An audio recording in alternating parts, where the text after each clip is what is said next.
Começou a aparecer o povo aí, ó. A Rossana foi a primeira a entrar aí, ó. Parabéns, bem-vinda, Rossana. Como é que vê isso? Tem uma, deve ter uma telinha no seu lado direito ali, daí tem os attendees ali. Se você clicar neles, você vai ver. Já temos 3 pessoas e o povo está entrando. Tá bom.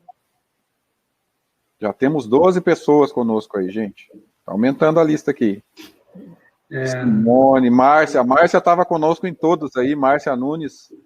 Gislaine Sesquim também estava com a gente em todos. Vitória Castro, Jaqueline Pereira, Tatiana Ferreira, Rafael Greve, Camila, César Micel, Luana também estava com a gente aí todos os dias.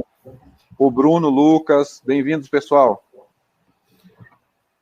Boa noite, pessoal, sejam bem-vindos. Por favor, quem puder também ir colocando aí para que a Ana Flávia saiba de onde vocês são, puder colocar da cidade que vocês estão, por gentileza, colocar aí no nosso chat.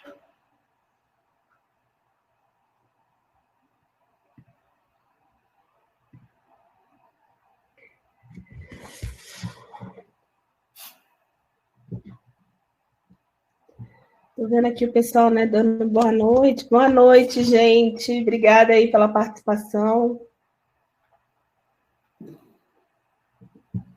Mais uns 2 minutinhos aí só para as pessoas poderem se conectar, né? Porque muitos estavam assistindo nossa outra palestra, né? Pessoal de Londrina, eu vou para Londrina agora 16 e 17, é um trabalho que a gente vai começar com o Hospital de Londrina. Não sei se vai ter alguém, se é de lá, a pessoa que falou, né? Não sei.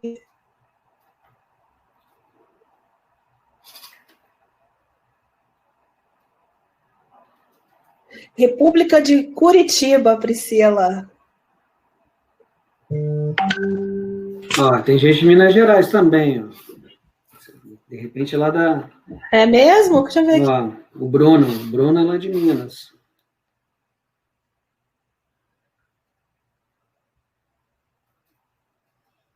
Letícia, da Pai. Oi, Letícia.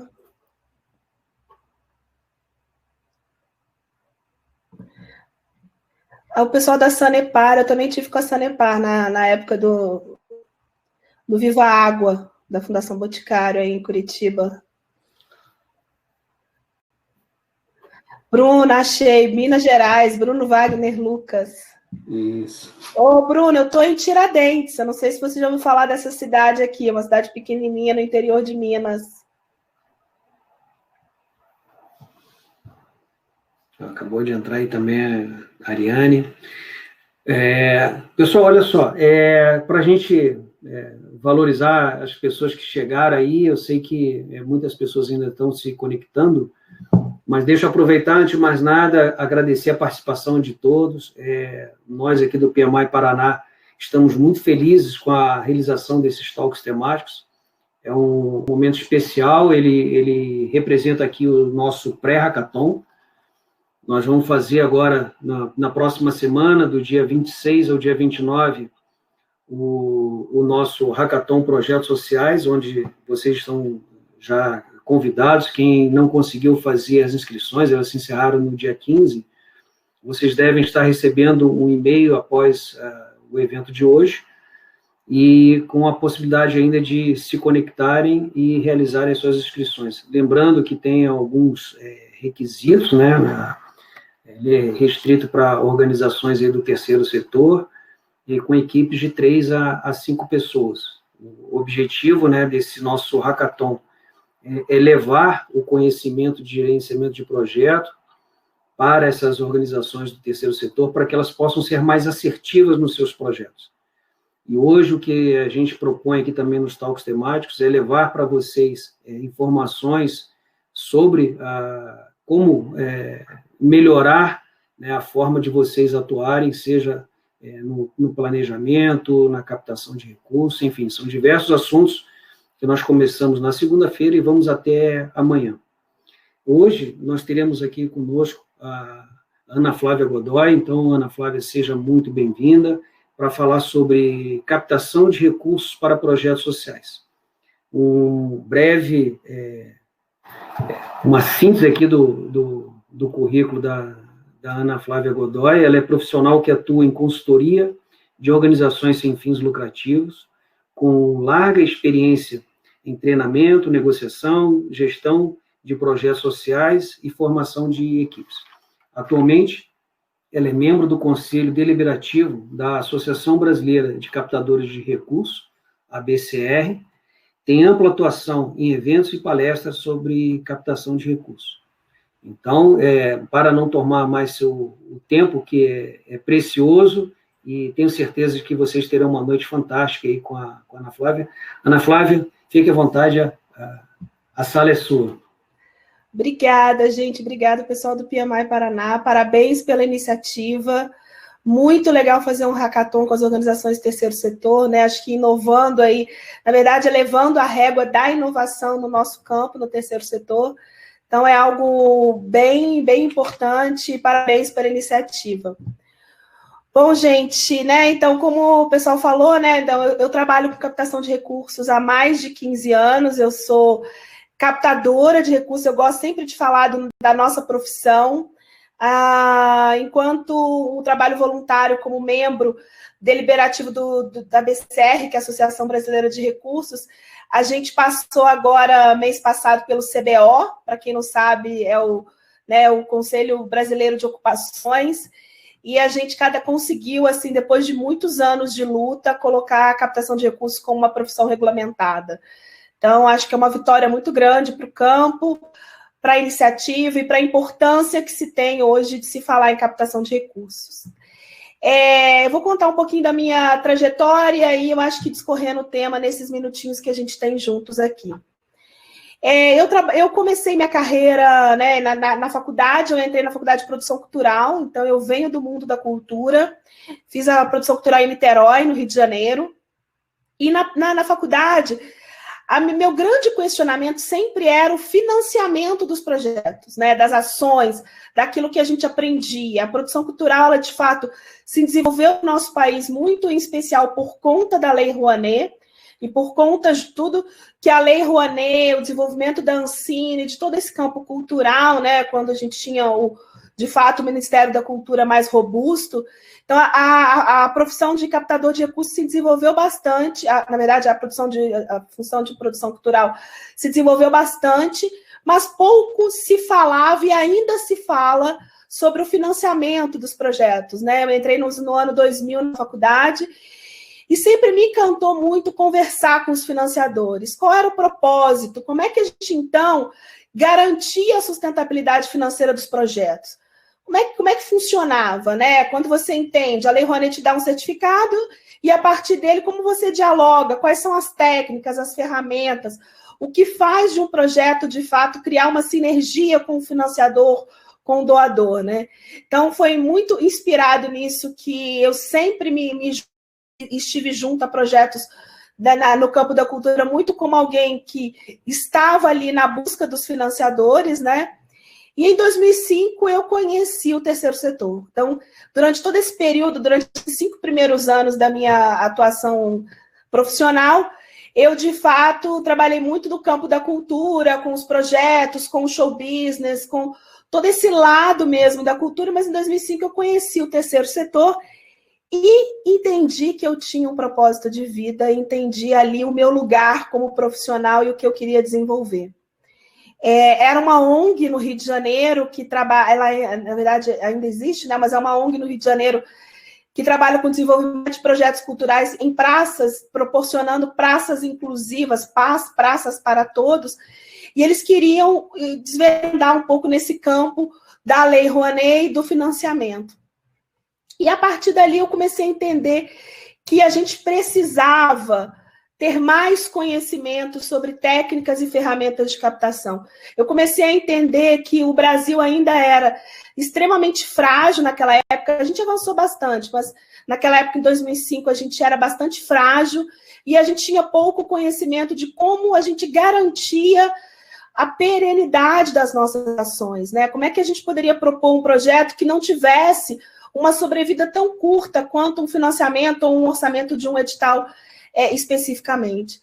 E aí comecei a entender que existia um campo totalmente regulamentado, não aqui no Brasil, não no Brasil, mas fora, né? Então eu comecei a estudar muito em Indiana, nos Estados Unidos, e comecei a entender o que lá para eles, né, o termo traduzido para o inglês, que é o fundraising, e o quanto de técnicas e ferramentas existiam, e que era uma profissão de fato regulamentada, estruturada, tal como é qualquer outra profissão, né? De gerente de projetos, de diretor artístico na área cultural, contabilidade social, tudo que existia também tinha ali uma função do captador, que era o fundraiser, e o quanto aquilo era importante. Então, há 8 anos eu participo desse congresso internacional de captação nos Estados Unidos, há 2 anos eu comecei a participar do Congresso Europeu também, muito nessa troca de conhecimento, e trouxe muito para mim essa perspectiva desse campo do voluntariado, de poder disseminar esse conhecimento que a gente aprende e que a gente pode disponibilizar e que todas as organizações sociais são capazes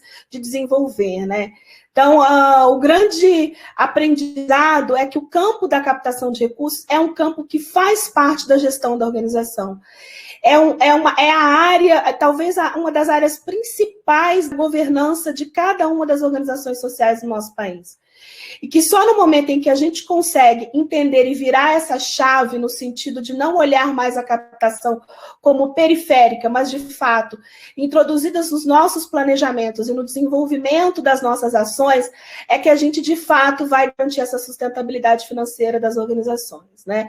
E aí olhando para todas as estratégias e oportunidades que se tem de conhecimento e de aprendizado nesse campo. Então, eu acho que é muito louvável essa iniciativa do PMI.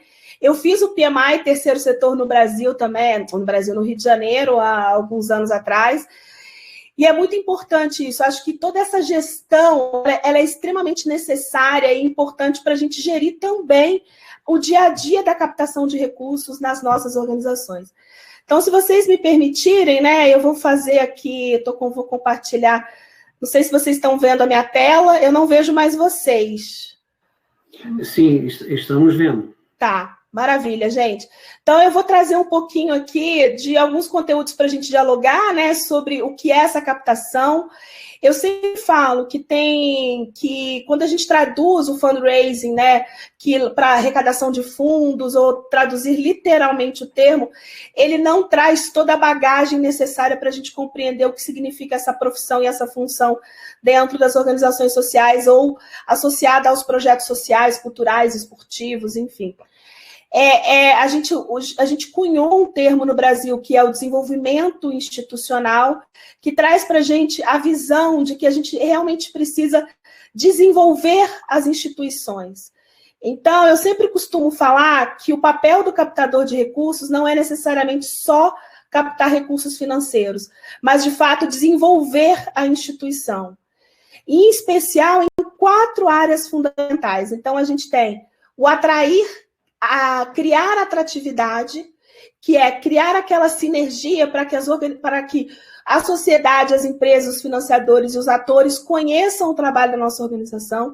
Então, está no papel do captador e da sua função do dia a dia criar atividades que sejam atrativas, em algumas organizações trabalhando junto com a comunicação, desenvolver parcerias. Então, nem sempre são parcerias só com foco financeiro, mas parcerias também institucionais que ajudam a alavancar as entregas e as ações propostas pelas organizações ou pelos projetos. O captar recursos, então, é a área onde você vai pensar a meta financeira e o monitorar resultados, ou seja, criar sempre um ciclo de devolução e monitoramento de tudo que você está fazendo e como você alcança aquela meta, permanece se relacionando com os investidores e cria um novo ciclo de captação, né? Então, eu vou falar um pouquinho sobre isso para vocês aqui nessa rápida apresentação que eu fiz, né?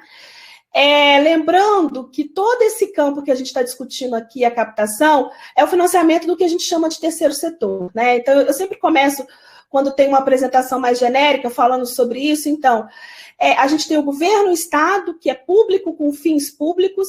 A gente tem o campo da iniciativa privada, que é o campo da iniciativa, né, das empresas, que é com fins privados.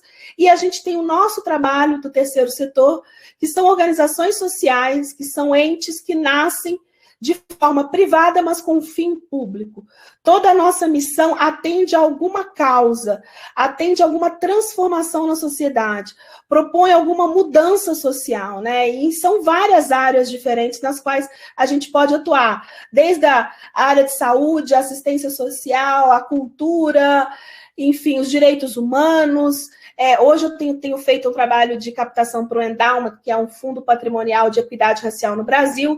Então, ali está um campo de direitos humanos. Então, todo esse lá, e toda essa relação daquilo que a gente faz, que é feito privado, mas com o objetivo pelo fim público.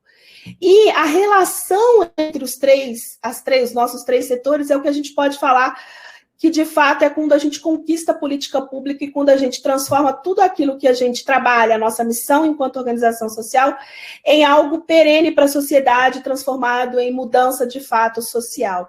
E aí, para isso, para mim, esse gráfico mostra muito que, de fato, através da relação com todos os setores e muito, através de como a gente se relaciona com os nossos investidores e financiadores, que trazem o recurso que garante a nossa sustentabilidade financeira, que garante a realização da nossa missão, é que, de fato, a gente entrega um propósito para a sociedade. Então, diante disso, a definição de captação é esse processo estruturado, desenvolvido dentro e por uma organização social, para que ela possa desenvolver um trabalho sistemático de solicitação de recursos, contribuições voluntárias, sejam eles financeiros ou não. Então, sejam eles recursos financeiros ou sejam eles parcerias institucionais, né? Tem uma fala importante nessa questão, que hoje a gente debate muito sobre a questão da captação institucional, né? E daquilo que faz com que, de fato, a nossa organização fortaleça. E como é que a gente pode desenvolver um plano de captação? Então, aqui eu não vou falar sobre todas essas áreas, mas eu trouxe esse diagrama para mostrar para vocês quanto, de fato, desenvolver um plano de captação é desenvolver uma sistemática, desde o diagnóstico, da análise de cenário, do entendimento de projetos e daqueles com os quais a gente vai trabalhar, até o encontro com as metas e estratégias de captação e qual é a forma de abordagem dos financiadores que a gente se propõe, né? E aí, diante disso, que fontes a gente tem disponível para trabalhar a nossa captação de recursos? Então, eu costumo falar que a gente tem 5 fontes, né? Fontes da origem do dinheiro, é o bolso, é de onde sai o recurso. E as estratégias são a forma como a gente acessa esse recurso. Então, esse gráfico aqui também mostra para vocês um pouco o quanto existem várias estratégias diferentes que a gente pode utilizar para acessar, de fato, os recursos e para que a gente possa conseguir construir o nosso plano de captação e o desenvolvimento de toda a nossa estratégia de fato alinhada à captação. E aí, o que eu quero dizer com isso, né? Muitas vezes as organizações, elas têm um olhar muito estruturado da captação como leis de incentivo, né? Ou como projetos necessariamente.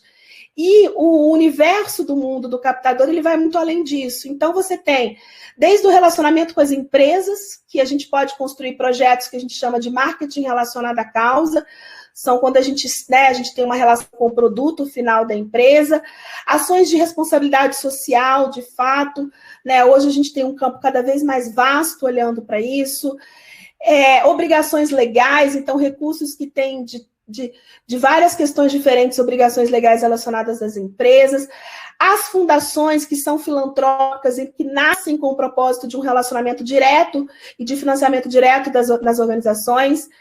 As ações com o governo também é algo bem, acho que talvez lugar comum de muitos de vocês, mas as organizações também podem trabalhar com renda própria, né? Então, tendo produtos, venda de produtos e serviços. Isso é um campo que tem se desenvolvido muito e se desenvolveu muito durante esse ano da pandemia. E algo que eu digo que é muito precioso para o terceiro setor, que é a sociedade, né, as pessoas financiando a sociedade civil organizada. É a captação de pessoas físicas, de indivíduos. Antes da pandemia, a gente tinha uma dificuldade muito grande de trabalhar nesse tópico, né, digamos assim, porque a gente tinha, de fato, uma estrutura muito robusta para colocar de pé um projeto de financiamento de indivíduos, né? E hoje a gente diz, eu costumo dizer que a pandemia trouxe muito um olhar de solidariedade para o Brasil.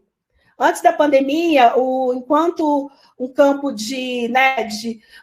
dentro de um guia de solidariedade do mundo, que é o World Giving Index, o Brasil ocupava o lugar 75.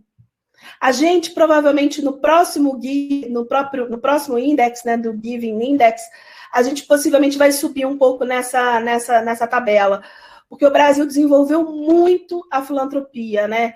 Desenvolveu muito a solidariedade. Pra vocês terem uma ideia, durante a pandemia foram quase 7 bilhões de reais doados para causas sociais. Isso é um recorde. Não é só de indivíduos, também tem recursos empresariais, mas essa régua subiu bastante. E a gente costuma dizer que cerca de 25% desse recurso veio de pessoas físicas. Então, é um legado, e que é um legado muito de propriedade de nós, das organizações sociais, que quando a gente entende esse processo estruturado da captação e se dispõe a desenvolver as nossas estratégias de captação, a gente, de fato, consegue melhorar a nossa atratividade de recursos, né? Como é que a gente acessa o recurso de fato para o desenvolvimento das nossas ações.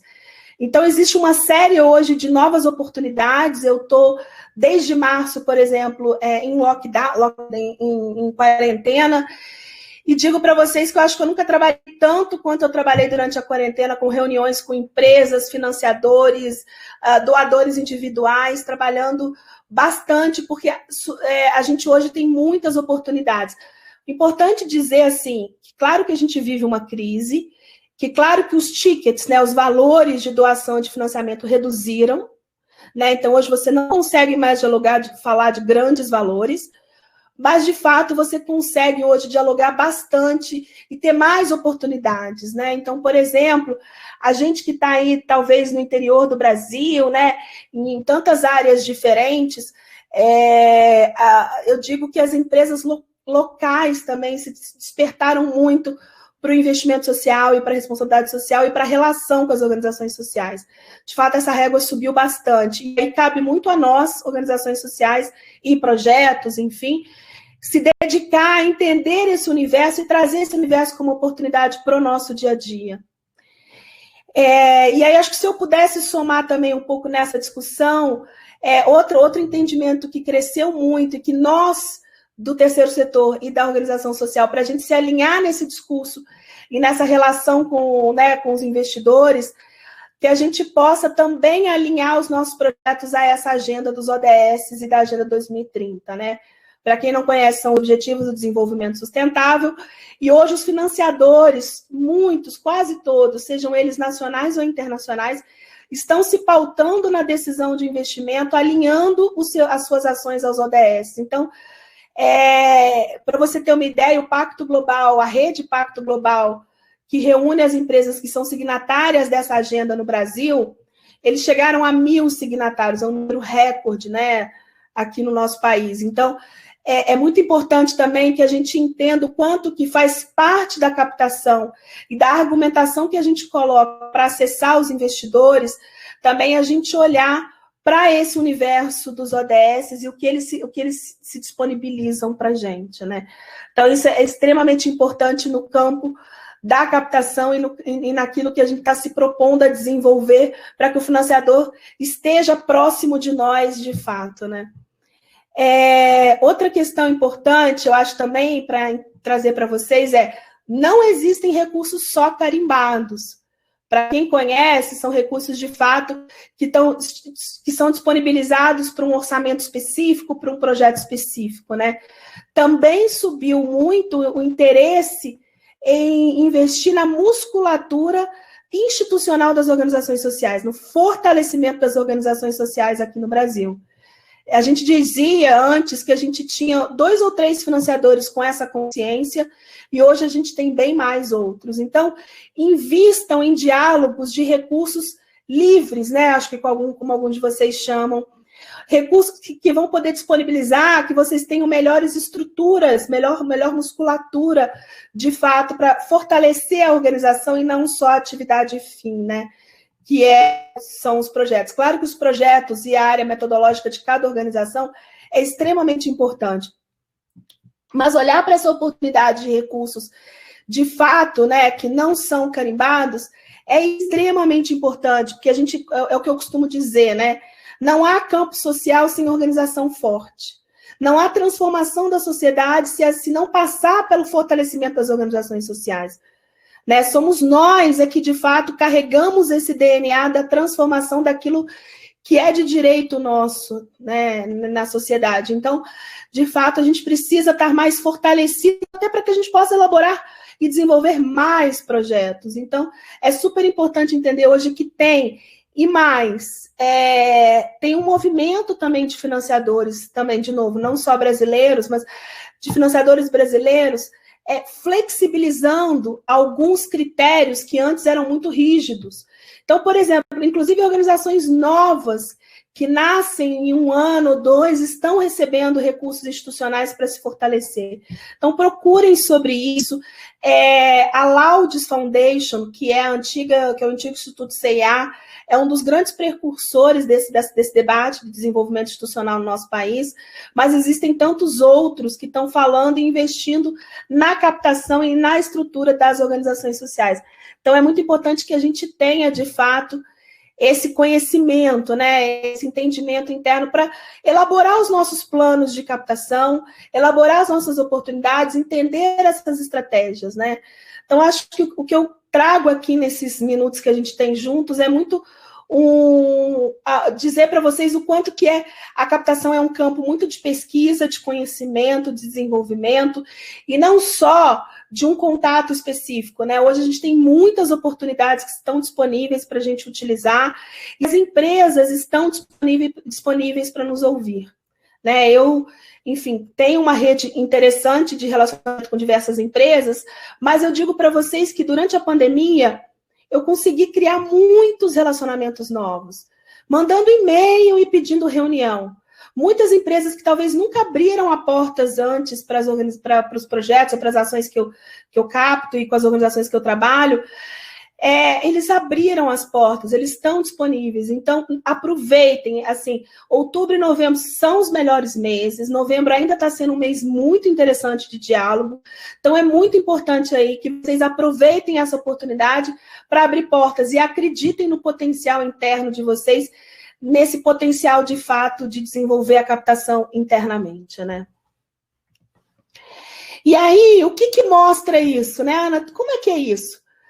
De fato, hoje, existe uma consciência muito maior. Então, por exemplo, para quem não conhece, o Eliorne é um dos fundadores da empresa Cirela, que é uma construtora, uma incorporadora no Brasil, e ele é um dos maiores, não o maior, hoje tem também o Rubens Menin da MRV, a gente tem outros filântropos também, mas o Eliorne é um dos maiores filântropos no Brasil. Ele foi o primeiro brasileiro a assinar um pledge da doação da sua fortuna em vida. E ele tem puxado muito as discussões sobre os investimentos focados no desenvolvimento da sociedade civil. Então, pesquisem sobre isso, assim, pesquisem, busquem ler as revistas, né? Então, se a gente tem o Isto é Dinheiro, você tem o Valor Econômico, diversos lugares diferentes. Hoje, os investimentos ESGs, por exemplo, que são os investimentos que estão falando sobre responsabilidade social, de fato, tomaram a mídia. Então, a gente consegue ler e acompanhar isso em diversos veículos diferentes, para que vocês conheçam mais sobre todo o desenvolvimento que a filantropia brasileira aconteceu com a filantropia brasileira durante a pandemia, né? Então, assim, de fato, e a gente que trabalha no campo, a gente tem feito uma luta muito grande para que isso não seja momentâneo, digamos assim, né? Mas que seja algo que transforme a realidade do Brasil, de fato, como um Brasil mais doador, mais envolvido e consciente daquilo que é a sua responsabilidade. E isso falando dos investidores, né? Então, falando das empresas, do papel delas no financiamento da sociedade civil. Então, de fato, essa régua subiu bastante durante a filantropia, né? Durante a pandemia, durante esse momento de 2020. Então, é bem importante que vocês estejam disponíveis para pensar e abrir oportunidades sobre isso. Aqui eu trouxe alguns termos também, só para a gente falar, porque eu acho que eu, de repente, falei sobre eles, e eu acho que para fechar um pouquinho dessa apresentação minha compartilhada e a gente abrir, de repente, para perguntas, ou eu falar de forma mais aberta com vocês, a gente fala, o investimento social privado é o recurso disponível para as empresas a favor da sociedade civil, são aqueles que doam recursos ou que investem recursos em projetos sociais ou em organizações. A responsabilidade social corporativa é algo quando a ação tem muito um envolvimento maior do core business da empresa, então envolvimento mais direto. Doação é um termo bastante usado quando a gente trabalha com captação com pessoas físicas, tá? Com financiadores internacionais. Patrocínio vem muito quando a gente fala, sim, de projetos, e projetos que têm contrapartidas de comunicação ou não. Então, né, junto quando você está muito nesse lugar das contrapartidas. E as parcerias são aquelas que podem desenvolver a organização, como eu falei no início, né? Então, acho que o que eu quis aqui trazer para vocês é muito que o campo da captação, de fato, é esse campo vasto de oportunidades e que vocês estejam muito disponíveis, né, para estarem buscando mais informações, olhando mais sobre esse universo. E aí eu acho que a gente tem aí 5 minutinhos finais, enfim. Se alguém quiser fazer uma pergunta, alguma coisa, eu estou aqui disponível para vocês.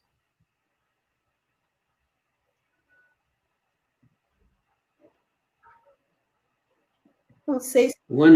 Ana, enquanto alguém ainda escreve ali, deixa eu aproveitar então para fazer uma pergunta para você.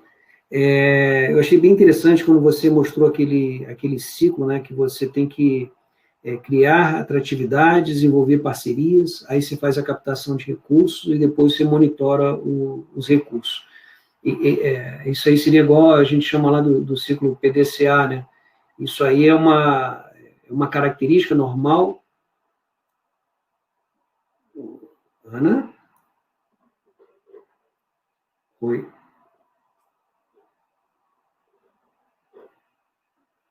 Ana, você... Acho que a Ana teve algum probleminha.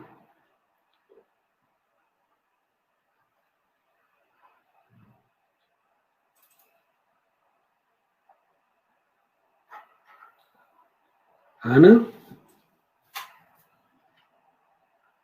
Vamos ver se ela já consegue. Ela estava lá em Tiradentes, né? Disse que tinha tido uma chuva. Eu espero que também não tenha perdido a conexão. Hoje é o dia das conexões perdidas, né, Geraldo? Pois é. Ela tinha comentado comigo, né, para vocês ficarem sabendo, teve uma chuva enorme ali em Tiradentes, e ela estava até preocupada, mas aí tínhamos feito já um teste antes, estava tudo certinho. Vamos ver. Ela parece conectada aqui para mim, mas não, acho que de verdade mesmo não está. Elza e Nelma, vamos fazer assim, ó, vamos esperar a Ana voltar e a gente pergunta para ela. Eu acho que ela pode passar os contatos dela, sim, mas se ela não, acho que ela está retornando. Espera aí. Oi, Ana. Oi, a gente falou disso, né? Então, é só aquele ciclo, né, que você colocou, eu achei bem interessante, né, porque ele mostra essa necessidade de você estar atento, né, a partir do momento que você está monitorando, você está criando a atividade, então é bem interessante isso, né, você tem observado muito isso nas instituições, elas realmente adotando essa sistemática? Olha, boa pergunta, assim, quando a gente fala desse ciclo, né, que de fato é ter um olhar de gestão de projetos, acho que é isso, né? Ter o olhar de que existe um monitoramento em tudo que você faz na captação, e que a captação realmente não é assinar contratos, esse conhecimento tem se desenvolvido cada vez mais. Organizações de mais peso, estrutura, ou até menores, têm buscado entender melhor esse campo e essa oportunidade, e entendido que a captação também ela é vivida tal como você vive a gestão da organização como um todo, né? Ela faz parte do ciclo de vida da organização, e não somente aos momentos pontuais. Então, assim, de fato, organizações têm buscado mais oportunidades de entender. As organizações maiores e mais tradicionais, elas já são corriqueiramente, já têm o seu departamento de captação e que cuida, de fato, dessas estratégias todas. Então, eu venho vendo, sim, esse conhecimento aumentando no Brasil, mas a gente ainda tem muito a fazer. Acho que a gente ainda tem muito a dialogar com organizações que ainda não conseguem compreender a captação como algo para além de assinar um contrato ou resolver um orçamento, mas, de fato, olhar para isso como uma sustentabilidade financeira de longo prazo, né? Então, por exemplo, quando eu faço exercício com as ONGs, falar de planejamento de 5 anos, às vezes é uma tortura, né? E a gente tem muito feito isso de forma modular, né? Então, quando eu entro numa organização, a gente tem pensado o ano seguinte, daí 2 anos e daí 5 anos. Né, para que a gente possa ir cuidando desse conhecimento e dessa musculatura que eu falo, para ela criar essa robustez para chegar a conseguir, de fato, a planejar 5 anos de orçamento. Então, é algo que é isso que vai fazer é isso que vai fazer o terceiro setor mais robusto. No terceiro setor, de fato, a gente já é responsável por 6% do PIB, eu não sei se vocês sabem. 6% do PIB vem do terceiro setor, né? Ele é um setor importante de empregabilidade no Brasil, mas a gente é pouco reconhecido, né? A gente não tem essa... E aí, por isso é que eu sempre falo, depende muito de nós, e de como a gente cuida do nosso campo de desenvolvimento, que a gente vai conseguir esse maior reconhecimento. Deixa eu aproveitar, pediram aqui como é que eles podem fazer para entrar em contato contigo. A Elza perguntou e também a Nelma. Eu posso deixar, como é que eu faço? Posso deixar meu e-mail aqui para eles? Como é que vocês pensam? Isso, pode ser, se você quiser disponibilizar, não sei se você tem LinkedIn, o seu e-mail, o contato que você julgue mais apropriado para que eles possam entrar em contato com você. Eu vou deixar o meu e-mail aqui. E tem o meu Instagram também, que eu geralmente sempre posto conteúdo gratuito, enfim, eu sempre falo muito de captação. Eu acho que, não sei se foi, acho que foi, né? Foi. Saiu aqui seu Instagram e também seu e-mail. Maravilha. Deixa eu ver se tem mais alguma outra pergunta aqui. Vocês também colocaram meu LinkedIn, né? Também ótimo, pronto. Isso. Mais alguma pergunta? Temos aí pelo menos condições de mais uma. Eu queria responder o Bruno. O Bruno trouxe, na verdade, ele não é uma pergunta, mas eu queria falar sobre isso, que eu acho que ele me traz uma questão importante para poder desenvolver. Bruno, a questão dos idosos, né? E a questão hoje tem sido enxergado muito como diversidade e inclusão dentro. E aí eu vou falar da captação no mundo corporativo. É justamente isso que você perguntou.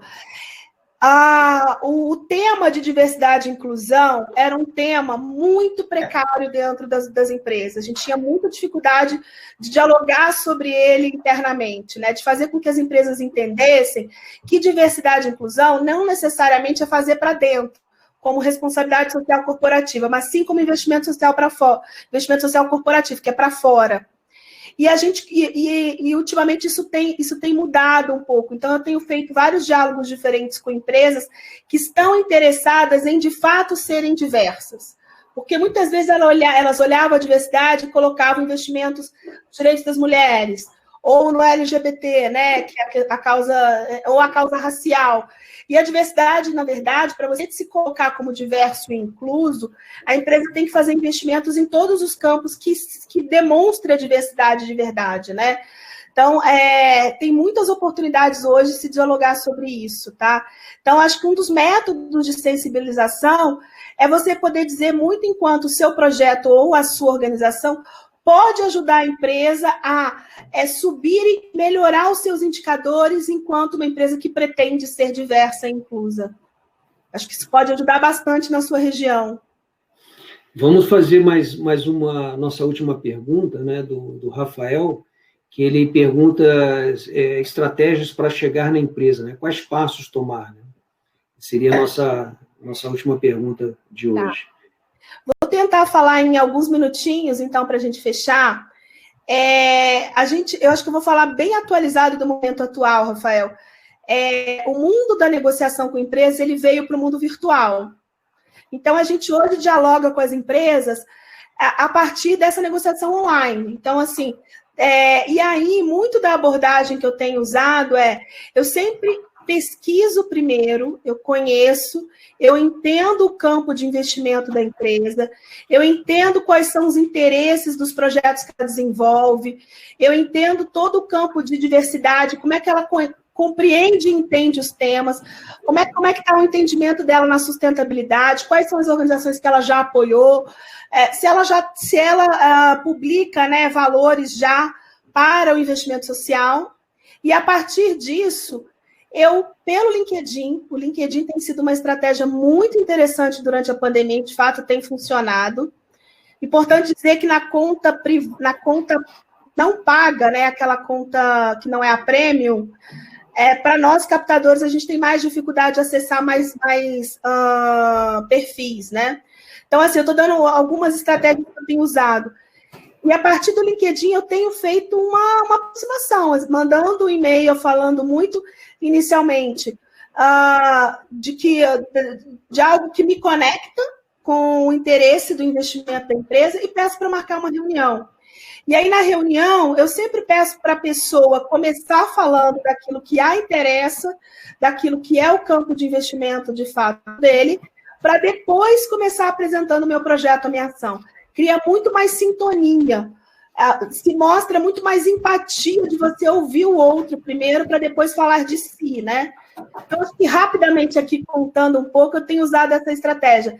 E aí, gente, sabe qual é a porta de entrada hoje?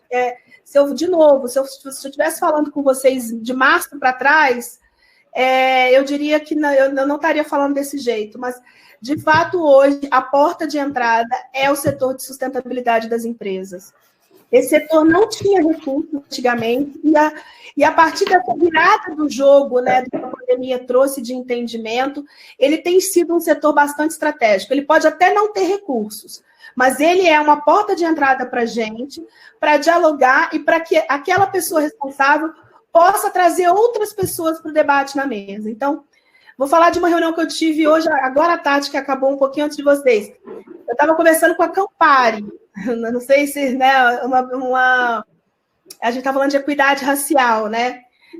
A Campari é uma bebida alcoólica, né? E assim, já é a segunda empresa de bebida alcoólica que me procura. A primeira foi a Heineken. E assim, a gente tinha pouco costume de dialogar com eles, porque eles eram muito... esse perfil de empresas não faziam investimentos, os investimentos deles eram todos focados na publicidade tradicional, e eles estão migrando hoje por uma comunicação e marketing de causas. Então, já é a segunda empresa que nos procura para dialogar sobre isso. Quem chegou para conversar comigo era uma pessoa de diversidade e inclusão dentro da equipe de sustentabilidade. E com ela, assim, quando eu apresentei e a gente conversou, ela já trouxe a conexão de uma área que, de fato, cuida de recursos. Então, eu digo para vocês que apostar em conhecer perfis e de pessoas que estão nesse setor dentro das empresas, neste momento é fundamental.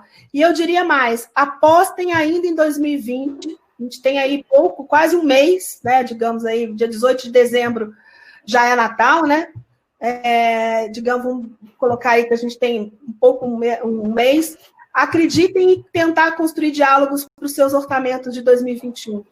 Faz sentido, as empresas estão disponíveis, estão montando seus planejamentos. Tem muitas empresas com elaboração de planejamento atrasado, né, por conta de tudo. Então, é muito importante que vocês acreditem que há oportunidades e que as empresas estão disponíveis para ouvir, mesmo que a gente não conheça alguém lá dentro. Ana, me permita falar, acho que em nome de quem está presente aqui na sala, né, neste momento, que foi uma apresentação assim, fantástica. Eu, particularmente, estou aqui encantado com a sua exposição. Você foi muito didática, muito clara nas suas abordagens.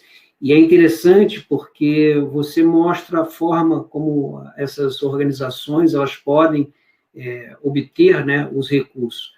E nós, do PMI Paraná, nós estamos propondo como construir esse projeto. Então, se nós juntarmos, né, o seu conhecimento com o conhecimento que nós queremos transmitir, a gente consegue montar uma entrega né? Porque não adianta só você ir à empresa e chegar lá com um projeto não estruturado, né? Então, juntando esses conhecimentos, acho que a gente consegue realmente assessorar muito bem as organizações, e esse evento ele só acontece porque vocês estão aqui acompanhando a gente, então, mais uma vez, obrigado a todos que estão aí à noite conosco.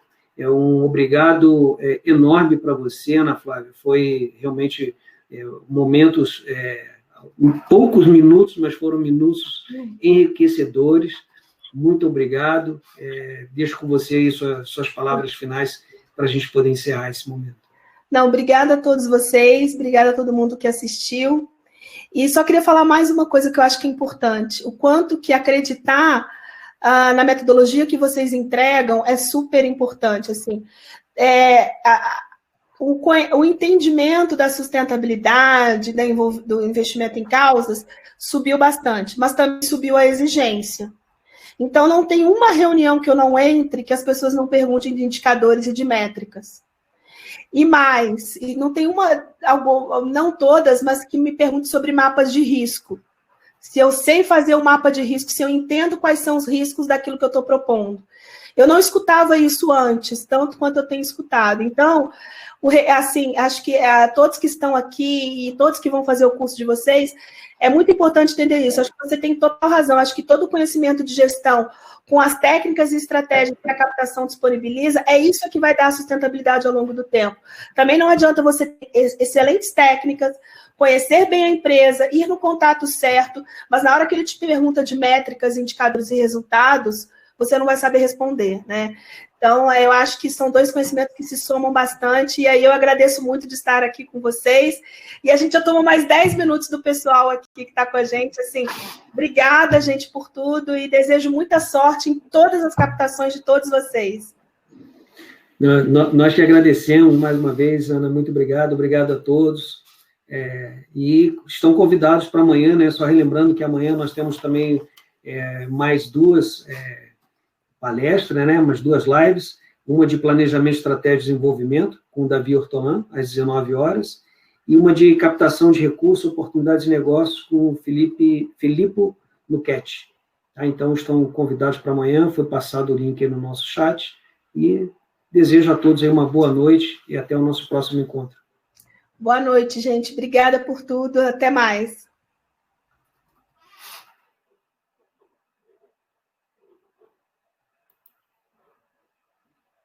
Bom, estaremos encerrando a nossa sala agora. Vou estar desconectando a sala. Uma boa noite a todos.